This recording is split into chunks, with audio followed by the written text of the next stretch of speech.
we back. Now in Smash 4, the online period is officially over. It's sad that this game is mostly forgotten compared to the other Smash games. It obviously has to do with Ultimate fixing a lot of the major problems that existed for Smash 4's engine and making it a more balanced product. Or at least in my opinion, Smash 4 has some of the strongest characters that are really good in this game. Some of these characters peaked in this iteration of Smash. There's quite a few top tiers in this game, and some of them are going to be the most dominant versions of these characters, so make sure to stay tuned and subscribe. Thank you guys, seriously. This video is not only going to go over the best characters in Smash 4, but the characters slightly lower in the tier list as well, because, you know, technically there is a lot more high tiers, so I'm going to be going over them as well. In the beginning of the video, we'll start with the lower part of the B tier, and then we'll go all the way to the S tier. And then also I will be covering Smash Ultimate's low tiers at some point, so again, make sure to subscribe and look out for that one when that comes out. Now Peach, this is actually where it started for the character, where Peach started coming more closer to the Ultimate iteration, being ranked the lowest in the B tier, but she's easily seen as one of the most technical characters in the game, and this mainly has to do with the fact that, well,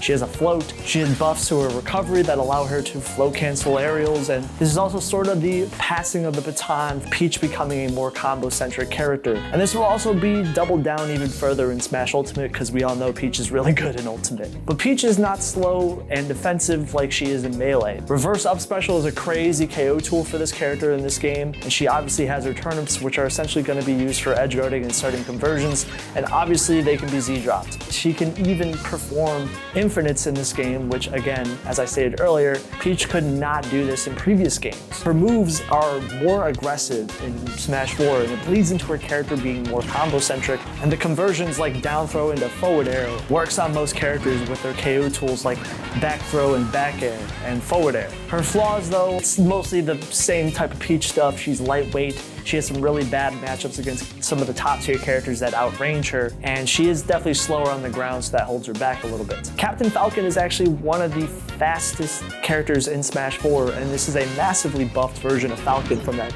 terrible Brawl iteration I don't want to be reminded of. This is actually a version of the character where he starts to get kind of good, at least good compared to this Brawl version. They rolled back some of the nerfs that they'd made to his KO power and actually improved things like his range, his speed, his throws. He now has a more bait and punish playstyle, which is definitely a little bit more different because, you know, in Melee he was more aggressive and rush down. He can't play that way at points. He can't really be rewarded for just running in a knee. His down throw is pretty good, up air is an amazing combo tool, and even buffed versions like side special and down special. This is a big thing for the character, especially in Ultimate, as these special moves are actually kind of good, which is kind of crazy because older versions of Falcon, they definitely were not good tools. Luigi is so much better in this game. Huge makeover compared to the Brawl version.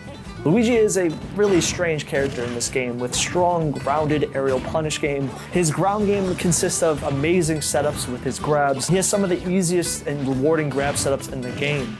His pummel does a lot of damage, his jab is also an effective combo starting tool, especially out of his grabs, and his down throw is just amazing at punishing, which can lead into Luigi's up smash and down smash.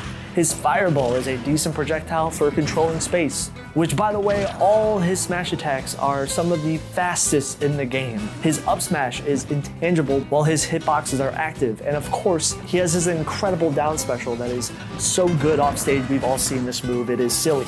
It can be used as a recovery tool, and it even is one of his most consistent edge guarding tools. Obviously, like other versions of Luigi, his recovery can be predictable, his approaches can be rather limited, his traction has always been a problem for him. It's still a great version of Luigi. It's arguably one of the best in the series, and let's recount, you know, the pre-patch Luigi from Smash Ultimate, where he was spamming down throw and down air. This is by far the best iteration of Lucario, and a big reason for this is partly the game and also the fact Lucario's aura mechanic got massively buffed. Also, the rage mechanic being peak in this game really complemented Lucario's pre-existing aura mechanic and the buffs that they gave it. Now, if you're kind of silly and you're living under a rock, Lucario's aura mechanic is a well-known aspect for the character. It essentially makes him stronger the more damage he gains. And the rage mechanic essentially did that as well. So not only did Lucario have rage and aura both at their peaks in this game, he's going to be hitting really hard when he's at higher percentages. It essentially doubles down on Lucario's pre-existing mechanic, and because aura boosts his neutral B and it makes him even bigger, it makes his attacks have way more range and their kill power becomes crazy high.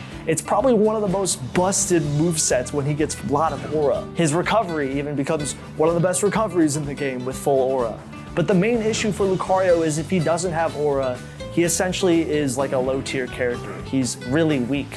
Some people consider him to be just that bad when he doesn't have aura. With a 2-stock mechanic as well, Lucario is going to be out-camped, and people are simply just going to run the clock, because if Lucario is a low tier, they're not going to want to make him better by hitting him a bunch of times. So if they have a stock lead, they might just run away. But this is definitely a strong version of Lucario, despite the weird silliness jank that he does have sort of working in his favor. He becomes one of the best characters in the game with lots of aura, but unfortunately that type of push-pull in his moveset is going to cause some inherent problems for Lucario. Meta Knight is a fast combo-centric character, and while this is not the peak iteration of Meta Knight like from Brawl, this is still a solid version of Meta Knight. He's a high tierish character in this game. One dash attack can lead to a kill off the top of the blast zone with a dash attack, up air, and to his up special. And yeah, obviously he has a ladder combo because every good character has a ladder combo. It makes him have consistent combo tools, and his recovery is even really good, even with his gliding being completely removed. He is a lightweight character, and that does make him have a bit of a flaw here, as he is the 9th lightest character in the game. But despite this, guys, his KO power is amazing. Like, it's seriously, if he is at the top blast zone, he's probably going to kill you with upbeat. Technically, with a nerfed recovery, it's still really good.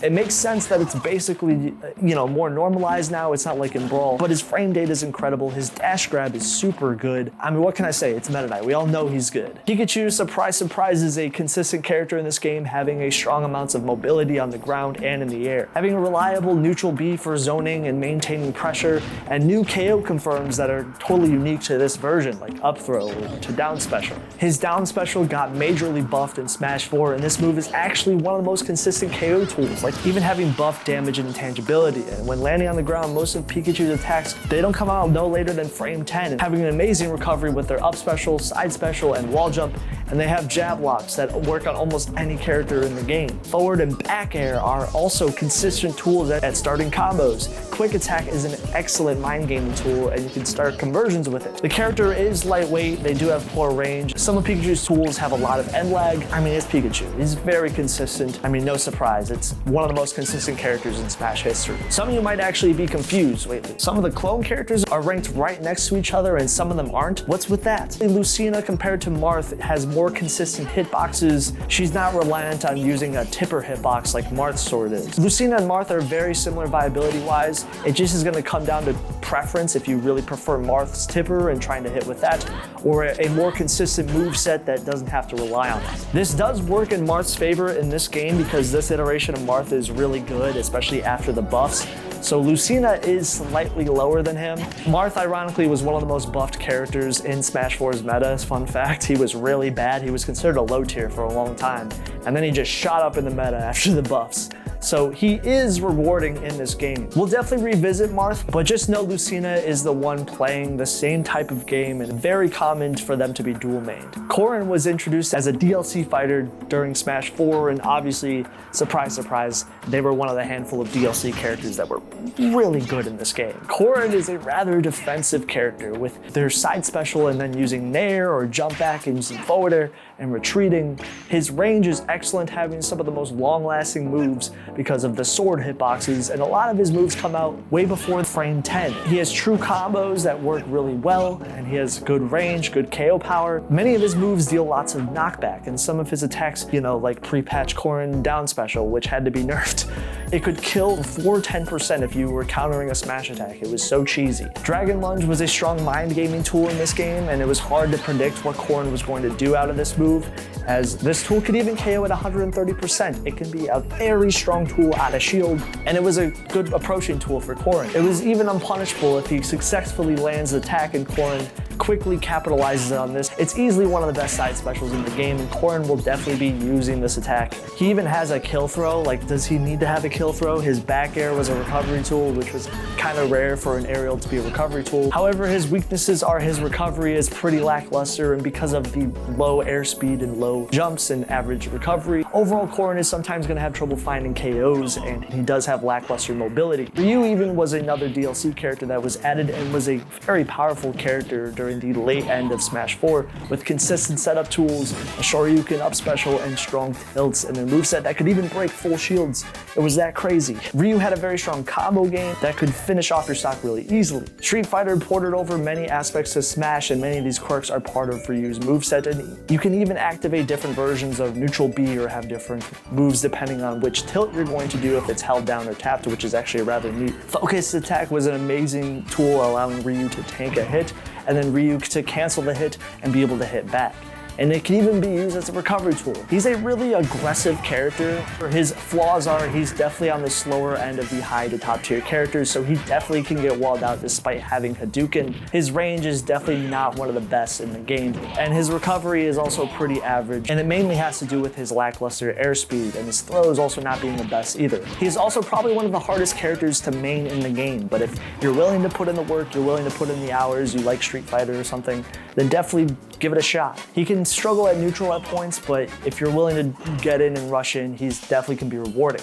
Marth actually did not start out as a good character in Smash 4. He was actually initially seen as a severely toned down version of the Brawl iteration, considered as a low tier character for a long time. Then he received some of the most amount of buffs a character would get in Smash 4 along with Mewtwo, which are also two characters that are in the high tier. It's kind of funny how they were both in the lower end of the tier list and then buffs just made them really good. Marth more specifically, they gave him a lot more range, more KO power, and this definitely buffed him competitively because it made him go from a low tier to the top to high tier overnight. And Marth is mostly preferred over Lucina after the buffs because just, my god, they gave him so many improvements. This made players prefer Marth and his tipper playstyle in this game, but this does lead into some flaws, which can be his sour spots on his hitboxes, Marth generally not preferring close cornered matchups, and Marth doesn't like being camped and his recovery can be gimped, but it's the traditional type of Marth flaws that we all know. The other character that I mentioned that is also in the high tier and they were massively buffed was Mewtwo. Mewtwo was seen as a low tier character when the game first came out, and this was before the DLC period where people said, oh, DLC characters are breaking the game. It was actually the exact opposite early on. People were saying DLC characters are kind of bad. Pre-patch Mewtwo, Lucas, Roy, they struggled to maintain success, and obviously that would definitely change later on, starting with characters like Ryu or even Corin, and obviously Cloud and Bayonetta. Boy, we're gonna mention them. You know, I don't want to mention the Boogeyman yet, but just know Mewtwo is essentially a glass cannon, and after the buffs, his KO power became something that was actually really impressive. He has one of the most spammable air dodges in the game. It is that good because he disappears and it allows him to fade away from attacks. Forward air, back air, up air, all solid moves. Shadow Ball is one of the best projectiles in the game because of how powerful it becomes when fully charged, and his aerial mobility and recovery is actually incredible. Really, Mewtwo only has a couple of major flaws, which are mostly the plus and negative of being a glass cannon. Means he's probably going to die early because he is a floaty and taller character that doesn't necessarily help him defensively. As a whole, Mewtwo can struggle to escape out of pressure, but to be honest, this is an amazing version of the character. I actually like him a lot in this game. And it's sad that he does get nerfed pretty hard in Smash Ultimate. If you know, you know. Another one of Brawl's low tier characters that just glowed up out of nowhere, and this is a huge reason why Mario was so good in this game. This is one of the biggest glow-ups the character ever received in Smash, and they finally decided where to go archetype-wise with the character.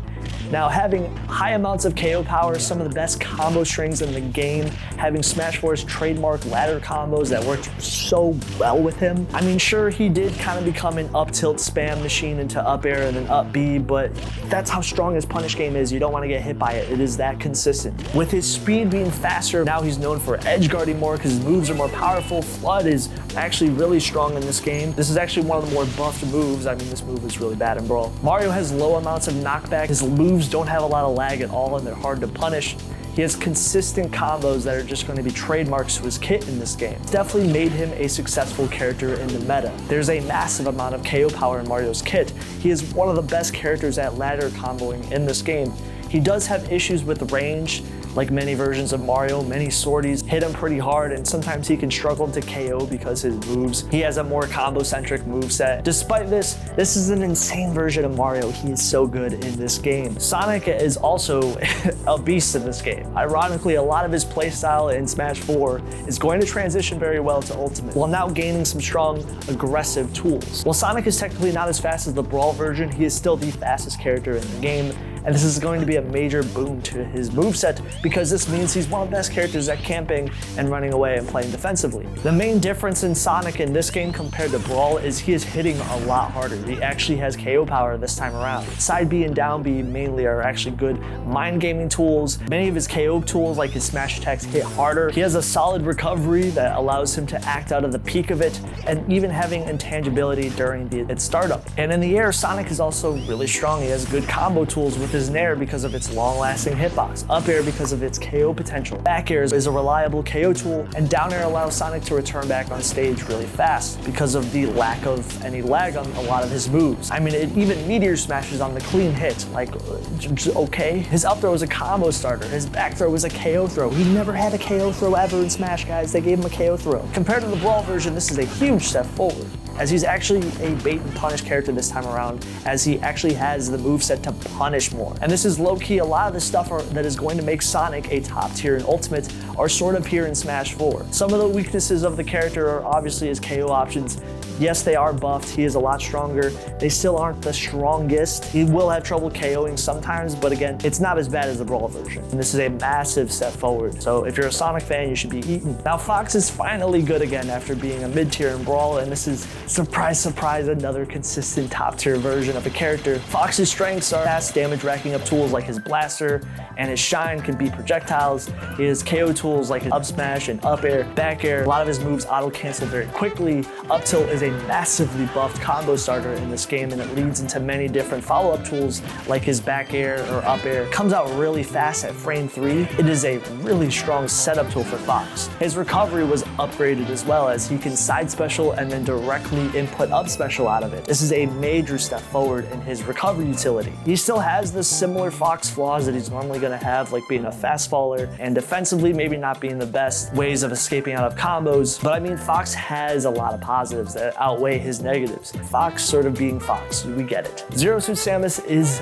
really good in this game, and I mean, this version of the character was already good in Brawl, and she doesn't have the power suit in this game to spam as an item. Is more consistent in this game even without that silly little tool. The big thing about ZSS is her ladder combos. She has some of the more well-known ones. Being up air into up special, her KO power is actually one of the best in the cast, and on top of that, she has a projectile that can hold opponents in place. She even has multiple recovery tools, not just her up special. So she has a tether grab, she has down special, she has side special. Her flaws are she has a lackluster ground game compared to her aerials, and her grab game and tether grab are definitely the laggier parts of her moveset. They have plenty of startup and end lag. She can even struggle to fight against characters who are shorter than her, and even though her air game is solid, she has trouble escaping out of juggles. And some would say despite having a projectile, her neutral game isn't the best. And that can be because her moves are more laggy on the ground. This is the silliest version of Rosalina ever. This is a really strange defensive character, but she is a rare archetype in Smash, being a puppet archetype character, having her ability to control not just her, but Luma. The reason why she is just really good in this game in 5th place, Rosalina is really strong. Her KO potential is actually amazing, and her range is actually another crazy benefit to her kit. And I want to show her up air. This is probably one of the best attacks in the whole game, as it extends really well into other moves in her kit, and it just leads into itself, and you can,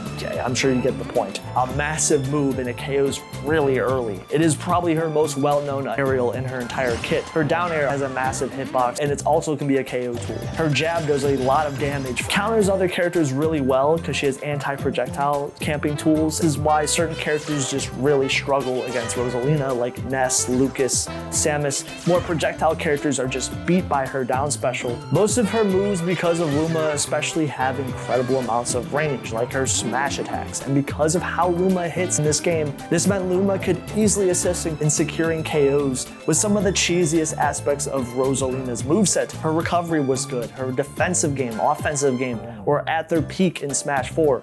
Really, Rosalina's flaws are pretty small, like her being lightweight and taller, her up special lacking hitboxes, meaning it's not the safest recovery tool, but I feel like I'm really nitpicking a character that is just really good across the board. So to this point, you already know that the negatives don't outweigh the just massive amounts of positives going on for Rosalina in this game. She was that good. This is the best version of Sheik in any Smash game, and I usually call the Brawl version Sheik a weird, just off year for the character, because Sheik became so much better in this game, ditching many aspects that weren't really working well for her moveset compared to the Brawl version.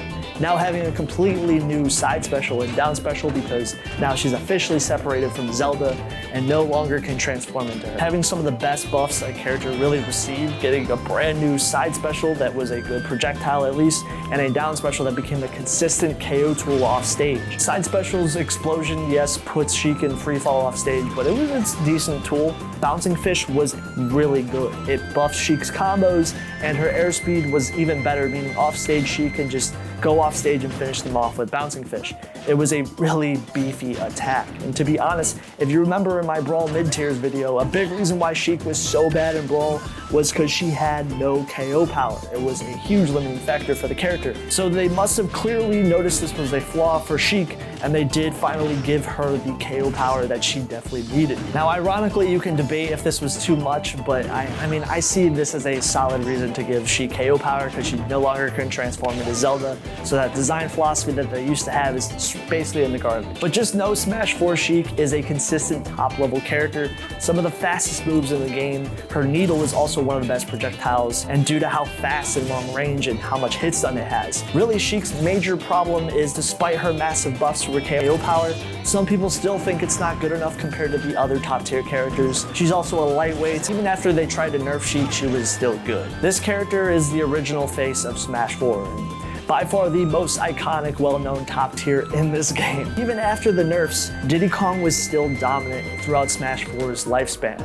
And while having a period of uncertainty, the character crawled back to the top of the S tier after the nerfs. That's how good Diddy Kong just was. His damage potential was on point, even having a variety of fast aerials and combo starting tools. His up throw and down throw did a lot of things for the character. In early patches, he could kill off of up throw into up air. It was so silly. It was easily Diddy Kong's most spammed KO confirmed. And this was nerfed in future updates, but it was still a common tool. Although this up throw up air conversion, this would birth a very iconic meme where H-Box gets killed by Diddy Kong's up throw up air. If you're in his stream, I'm sure you know of this moment. Besides this, Diddy Kong has access to strong amounts of mobility, items in their moveset like their banana, which really opened up the possibility of combos that he can do with this tool. And Diddy Kong can control the stage with banana and even limit approaches or use it as an aggressive tool without a shield, for example. I'm really going over the bare minimum of Diddy Kong here. I know there is so much tech possible for this character. His forward air, back air are some of the fastest tools in Diddy Kong's kit. Monkey Flip was a command grab that could be used through shield. Diddy Kong even had Peanut Pop Gun, which was a solid, weak projectile on paper, but it's a consistent tool for stopping approaches or edge guards. Diddy Kong can definitely be vulnerable to combos due to his fast falling speed. And some even say that Diddy Kong can struggle to KO at points. His aerials are also not the safest on shield, and they don't do a lot of shield damage. I mean, come on, this is Diddy Kong we're talking about. This is easily one of the most dominant characters in the game. One day I'll do a ranked video on the character. He's just super consistent. All right, I'm not proud of this at all. This is definitely a low point for me, but it's not easy to say. All right, I'm a silly guy. I say nothing to scoff at when I really mean the exact opposite. Sometimes I have a bird brain, okay? Really breaking the fourth wall here, I know. That's really my meta point here, is I used to play Cloud in Smash 4 because that's how easy the character was. This character had everything you could want out of a Smash character, except Cloud had a projectile, they had a massive sword, he's fast, he checks a lot of boxes for things you would want out of a character in Smash. And yes, even I mained him at one point. I'm not proud of it. I'm not proud. Don't come after me in the comments. Yes, he was really good at KOing. He had amazing amounts of range. He was a dangerous character in the ground and in the air. His attacks were massive. They were just huge amounts of range on his tools, and he could juggle with things like his up air. And no surprise, this was pretty much the best aerial in his kit for how strong it is. Down air could meteor, same with forward air, and back air could easily edge guard off stage. His neutral special had good amounts of range to it. It's pretty rare for a sword fighter to have a good projectile, let alone like one with this amount of range on it. And he has a side special that could easily rack up damage. Cloud is basically Super Ike. His weaknesses are most notably he has a bad recovery, and this is a well-known aspect of the character. Despite having a wall jump, Cloud basically has a Little Mac-esque up special. However, you know, gee whiz, I wonder if there's a way to fix that, as yeah, they gave him Limit and they thought that was not broken at all. Limit allows him to build meter that allows Cloud to become stronger and gain better special moves that can actually KO, broadening his KO power even further and making his recovery actually good. He had even a cheesy version of his Limit neutral B, which could kill really early. This also buffed Cloud's defensive game because it forces the opponent to approach if they see Cloud holding Limit. Okay, now we already know who's number one. This character broke Smash 4 and made it their own little playground. We are living in this character's world when we play Smash 4. And if you've been living under a rock or you can't remember how good this character was, this was basically the mafia boss of this game. The reason why Bayo was so good in this game is she's pretty much amazing in every single area, because Smash 4's low blast zones, Bayonetta's pre-existing combo game that lended really well to this engine, and she could side special and up special and take you to the top blast zone like it was nothing. From 0% sometimes you could die from this character. She also had one of the best recoveries in the game because, again, her side special into up special were really strong combo tools, and they even edge guarded certain recoveries really well. She also had a forward throw that was a KO throw near the ledge. Same with her down throw. She had smash attacks that were really powerful and were difficult to avoid because they were just massive attacks, most notably forward smash and up smash. Her dodges and rolls have a mechanic called Bats Within, which allowed her to gain an extra frame of advantage, which was a really, really silly thing, but you know, let's make her even stronger defensively, okay? That's what the game said. She had one of the best counters in the whole series because it froze opponents in place for a long period of time, and you can easily get a KO off of it. She had bullet arts, which were the most spammed moves probably in her entire kit, Nair more specifically. She was a dominant character. Most characters in the cast could not compete with her. She was super aggressive and campy at the same time. She was easily one of the best characters in Smash. If the meta developed further, it probably would have been Bayonetta versus Bayonetta versus Bayonetta versus Bayonetta. In fact, near the end of Smash 4's meta, it started to develop that way, so people even wanted to ban her at one point. Thankfully, Smash Ultimate came out, so a lot of people just kind of moved on to that game, and obviously Bayonetta and Cloud would be nerfed. Anyways, that is the video. Thank you guys for watching. Long live Bayonetta and Cloud. There's a Patreon down below if you guys want to support the content and get it early. There is going to be a video on Smash Ultimate's low tiers next month, so look out for that. If you guys want to get content early, you want to support the channel, it seriously means a lot to me. I hope you guys are doing well. Take care. Peace.